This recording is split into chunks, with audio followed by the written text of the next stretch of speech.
philosophe a pu parler de l'éternel retour. Moi, ce que ça m'évoque actuellement, c'est l'éternel départ. En effet, deuxième départ de Strasbourg. J'ai quitté Strasbourg dans les années 71, c'est-à-dire après mai 68. Et à partir de là, revenir ici, c'est évidemment voir ressurgir tout un flot de souvenirs, tout un flot d'impressions. Et peut-être que c'est ce qui constitue la réalité de la mémoire. C'est-à-dire que ce n'est pas de la commémoration. En fait, la commémoration, soyons clairs, c'est les choses qui arrivent quand on a tout oublié. C'est un effort de remémoration, mais inutile la plupart du temps. Par contre, ce qui reste dans la mémoire, le souvenir, peut-être ça surgit inopinément au détour d'une rue, ou même sur une rue, comme ici, et cet éternel départ est marqué. Les anecdotes arrivent, par exemple, en mai 68, je me souviens, une anecdote qui montre la contradiction de mai 68. Il y avait un mec qui était un fils de banquier, qui vivait à Paris, très très bien, et comme on occupait le TNS, ici, le théâtre de Strasbourg, comme l'Odéon à Paris, il se passait un truc formidable, il arrivait dans sa Jaguar, il se garait dans les faubourgs de Strasbourg, il avait une valise, il se changeait, et il arrivait pour manifester avec tout le monde, avec un beau foulard rouge, Hermès certainement, et il tenait des discours d'une violence incroyable. Quand mai 68 a été fini, très tranquillement, il a retrouvé la banque de son père et il s'est installé à sa place sans aucun problème. Donc ces contradictions de mai 68, c'est pas pour ni dénigrer mai 68, ni disons lui donner un souvenir flamboyant, mais c'est plutôt pour bien montrer que les contradictions sont partout et toujours.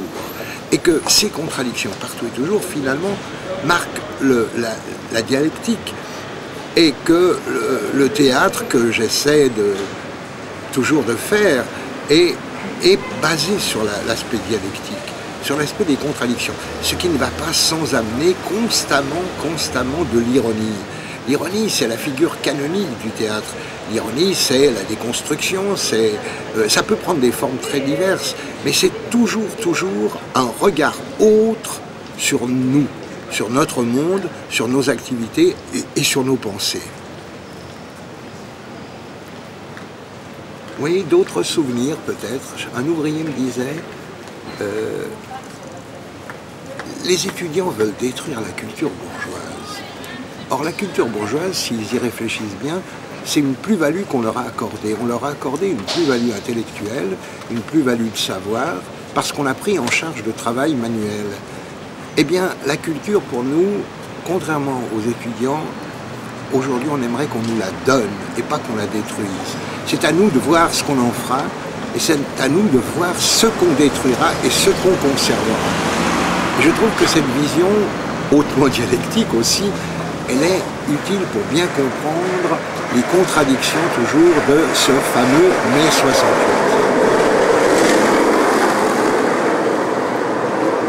Mais ceci dit, à Strasbourg, j'ai connu vraiment une grande équipe. J'ai connu un collectif avec ses divergences, avec ses contradictions aussi, mais un travail qui était vraiment mis en commun, une sorte de volonté finalement.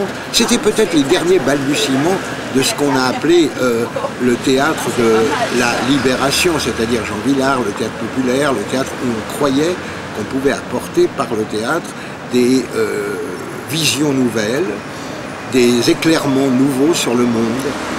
Et c'est peut-être mai 68 qui a enterré cette illusion pour essayer d'en trouver une autre. Mais quelle utopie peut-on reformuler? On doit en formuler une. Je pense qu'au jour d'aujourd'hui, le vrai problème, c'est pas le droit à la culture, c'est même pas le droit à l'art, c'est le droit à l'utopie.